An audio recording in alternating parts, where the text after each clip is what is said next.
हम गरुड़ जी ने काकभूषणी जी से क्या क्या प्रश्न पूछे और काकभूषणी जी ने अपना जन्म किस युग में और कहाँ लेना बताया। यह कथा श्री रामचरितमानस के उत्तरकांड से पिछले वीडियो में हमने आपको काकभूषणी जी का गरुड़ जी को श्री राम जी की भक्ति के लिए अपना अनुभव सुनाना व गरुड़ जी का अपनी मोह की बात याद करके पछताना, यह कथा सुनाई।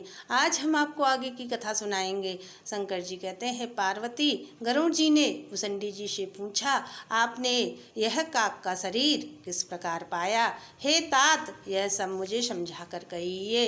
हे स्वामी, यह सुंदर श्री रामचरितमानस कहाँ से पाया सो कहिए।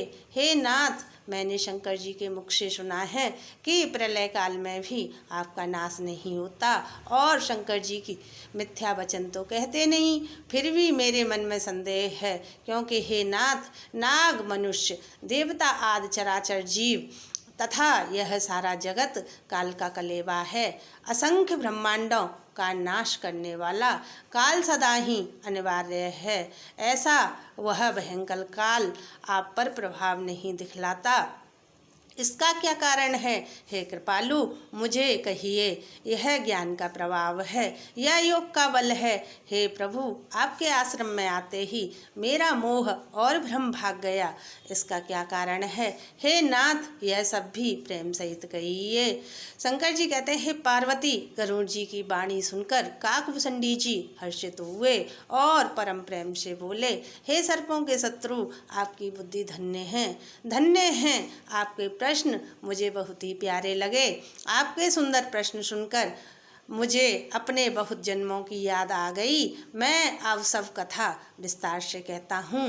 हे तात, आदर सहित मन लगाकर सुनिए। अनेक जप, तप, यज्ञ, मन को रोकना, इंद्रियों को रोकना, व्रत, दान, वैराग्य, विवेक, योग, विज्ञान आदि सबका फल श्री राम जी के चरणों में प्रेम होना है। इसके बिना कोई कल्याण नहीं पा सकता। मैंने इसी शरीर से श्री राम जी की भक्ति प्राप्त की है। इसी से इस शरीर पर मेरी ममता अधिक है। जिससे अपना कुछ स्वार्थ होता है, उस पर सभी कोई प्रेम करते हैं। हे गरुड़ जी, वेदों में मानी गई ऐसी नीति है और सज्जन भी कहते हैं कि अपना परम हित जानकर नीच से भी प्रेम करना चाहिए। वही शरीर पवित्र और सुंदर है। जिस शरीर को पाकर श्री राम जी का भजन किया जाए, जो श्री राम जी से विमुख हैं, यदि वह ब्रह्मा जी के समान शरीर पा जाएं, तो भी कवि और पंडित उसकी प्रशंसा नहीं करते। इसी शरीर से मेरे हृदय में श्री राम जी की भक्ति उत्पन्न हुई। इसी से हे स्वामी, यह मुझे परम प्रिय है। मेरा मरण अपनी इच्छा पर है, परंतु फिर भी मैं अपना यह शरीर नहीं छोड़ता, क्योंकि वेदों में वर्णन है, शरीर के बिना भजन नहीं होता। पहले मोह ने मेरी बड़ी दुर्दशा की थी। श्री राम जी से विमुख होकर मैं कभी चैन से नहीं सोया। अनेक जन्मों तक मैंने अनेकों प्रकार के जप, तप, योग, यज्ञ, दान किए। जगत में ऐसी कौन सी योनि है जिसमें बार बार घूम फिरकर मैंने जन्म न लिया हो। हे गोसाई, मैंने सब कर्म करके देख लिए, पर अब इस जन्म की तरह मैं कभी सुखी नहीं हुआ। हे नाथ, मुझे अपने बहुत से जन्मों की याद है, क्योंकि शंकर जी की कृपा से मेरी बुद्धि को मोह ने नहीं घेरा।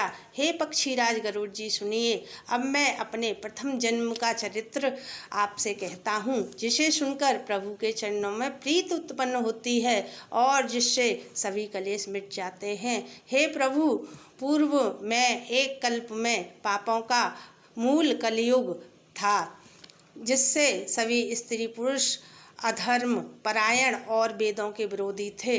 उस कलयुग में मैं अयोध्यापुरी में जाकर शूद्र का शरीर पाकर जन्मा।